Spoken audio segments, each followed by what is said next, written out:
السلام عليكم. اليوم الفريق الوطني تيفوز على زامبيا ب2-0.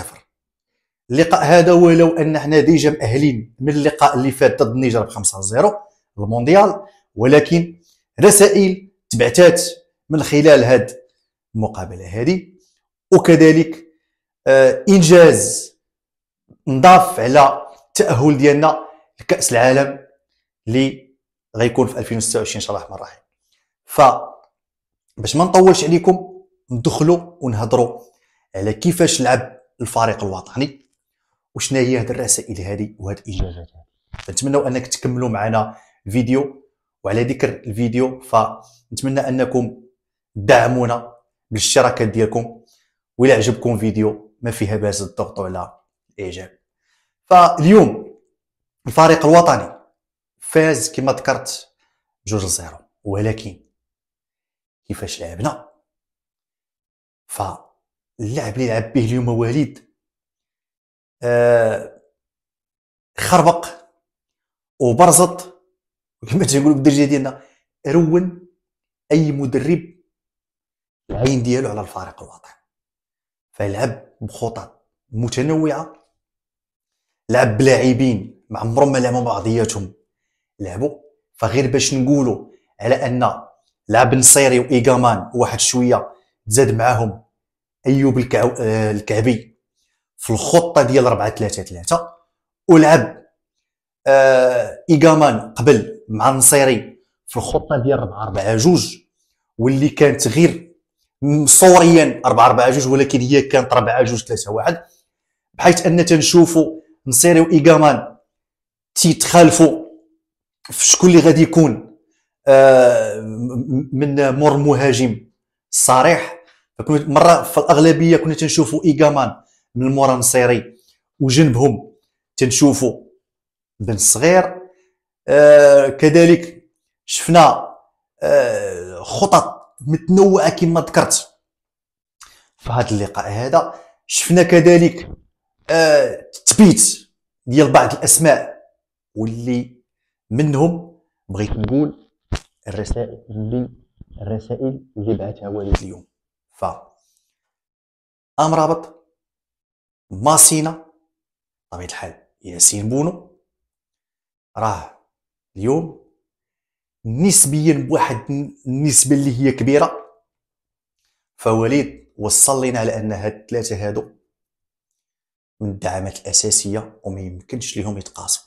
فغتقول لي ان بونو هذاك ما كاينش، هذاك من زمان هو كاين، ولكن امرابط جاوبنا عليه وليد وقال على ان ما تهضروش معايا على امرابط. من حق وليد، لان اجتهد في انه جاب نائل العناوي اللي حنا محظوظين كثير على ان هو ولا جنب امرابط، ولا تيكالي على امرابط، ولا معاه كما قلت في الفيديو السابق امرابط ولا تيلعب بواحد الاريحيه كبيره، ولا تيخرج الكرات، ولا تيدير هذيك المبدا ديال اللاعب وتيتقاتل على الكره وتيجيبها واخا تخلي فراغات، ولكن ولينا تنشوفوا نائل تيكالي عليه الصهد كما تنقول بالدارجه. ولكن مع زامبيا ومع النيجر حنا مع هاد المنطقه ديال امرابط مع العناوي نتمنى ان يتبرمج اللقاء ضد منتخب قاصح، منتخب كبير، منتخب اللي عنده وسط ميدان وهجوم، باش وليد يا يكون مطمئن على الوسط الميدان اللي عندنا، يا انه يصلح ما يمكن اصلاحه. بالاخص وحنا ما بقى لنا والو كاس افريقيا، اعتقد 3 شهور. فعلى ذكر وسط الميدان اللي قلنا انه فيه امرابط والعناوي، فاليوم شفنا اداء متردد بلال الخنوس اللي بان اليوم. فابار على هذيك اللقطه اللي دار فاش قطع الكره واتخذات من طرف نصيري اللي ما خداهاش ضربها دخلها بواحد الطريقه جميله. الخنوس اعتقد خاصو الخدمه شويه، لان العيناوي وأناحي وكذلك الصباري مكانتهم بنسبه كبيره لا تناقش في الفريق الوطني. شفنا كذلك بين الخطط اللي عجبوني في الفريق الوطني اليوم هي ديك الضغط العالي وديك التطبيق ديال المبدا ان افضل الوسيله الدفاع هي الهجوم. فراه هي اللي خدامه، وبالاخص الا عرفنا كيفاش نطبقوها بواحد الشكل كبير ونامنوا الظهر ديالنا ضد المنتخبات الكبيره.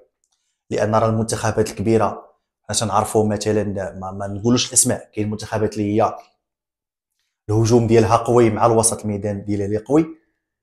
الا كان عندنا واحد رد الفعل اللي غيبدا لينا من وسط الميدان وحنا غنطلعوا باش كما ذكرت نامنوا الظهر ديالنا اللي باقي وليد عنده الشك فيه، رغم ان كاين واحد التثبيت تقريبا بواحد نسبه كبيره ديال ماسينا وباقي الشك عنده في الجهه الاخرى، ولو ان اكرد من الدعامات الكبيره الا ان اداء ديالو السنه الماضيه ويلاه بدا مع الفريق ديال مارسيليا هذا العام. ورغم ذلك فهو راه هو اللي خاصو يكون جنب ماسينا واحد النسبه لا تناقش مع حكيمي ومع يبقى بين قوسين بن العمري اللي الصراحه خاص يفرط فيه وليد، ولو انه يجي المزراوي كما ذكرت في فيديو سابق خاص تلقى الحل بين هاد جوج اللاعبين. فراه ممكن انهم يلعبوا بجوج، ولكن خاص وليد يكون ذكي بواحد النسبه كبيره كما ذكرت التامين والتامين والتامين ديال الظهر ديالنا، الظهر ديال الفريق الوطني، لانه كما ذكرت ضد منتخبات كبيره وعلى ارضنا تبارك الله بهذيك الارضيه الرائعه ديال مركب مولاي عبد الله. فراه اي منتخب غيلعب معاك لعب كبير ويلعب معاك بواحد الاداء كبير وغيبغي يبين، لان المنافسه على كاس افريقيا راه غتكون حاميه الوطيس بالاخص، وان كاع المنتخبات ضاربين لينا الف حساب وحساب. فنتمنى ان تكون ان شاء الله الرحمن الرحيم واحد التكتيك واحد التهيئ كبير من وليد كما ذكرت. فنتمنى ان يتبرمجوا على الاقل واحد جوج لقاءات مع منتخبات اللي هي كبيره واللي غادي نعبروا بها وسط الميدان والدفاع ديالنا. ولو ان الهجوم عندنا راه ولا مزيان بواحد النسبه كبيره، الا ان الوسط ولو ان كاين فيه العيناوي وامرابط وكاين فيه أناحي الخنوس الصباري، الا ان خاصنا خص على وليد يخدم بواحد الشكل كبير باش انه يدير واحد الانسجام اللي غيكون بواحد الشكل اللي غيعطينا وغيعطي الفريق الوطني واحد الاريحيه كبيره، واحد الاطمئنان بان احنا نشوفوا منتخب واقف، منتخب اللي هو عنده كما ذكرت واقف وعنده واحد الهيئه وواحد الاريحيه اللي هي كبيره وكبيره بزاف في الطريق نحو تحقيق اللقب. كما قلت على ان وليد اليوم لعب بخطط متنوعه، لعب واحد يعني دي تكتيك ولعب واحد بواحد التوليفات اللي اغلبيتها معمره ما كانت. فوليد اليوم فاز بجوج زيرو بالضغط العالي، فاز بجوج زيرو بواحد بواحد الالتزام وبواحد الصرامه من اللاعبين اللي طبقوا داك الشيء اللي تقال لهم بدون زياده او نقصان. شفنا المعدن الحقيقي ديال بعض اللاعبين اللي اليوم تقاتلوا وبينوا على انهم راه في المحل يعني وانهم غادي يتقاتلوا على البلاصه ديالهم في الفريق الوطني. وبالمناسبه بالتوفيق لهم وبالتوفيق ان شاء الله الرحمن الرحيم الوالد في لاكوب دافريك. نرجعوا ونهضروا على كما قلت في الاول على الرسائل وعلى كذلك الانجازات. فالانجاز اليوم اللي خرجنا به من خلال هذا الفوز هذا هو المرتبه 11 اللي طلعنا ليها دابا في التصنيف ديال الفيفا، واللي نتمنى ان شاء الله الرحمن الرحيم ان حنا نزيدوا نطلعوا اكثر واكثر، ولما لا نكونوا مع الخمسه الاولين، لان حتى شي حاجه الحمد لله ما بقات مستحيله مع الفريق الوطني.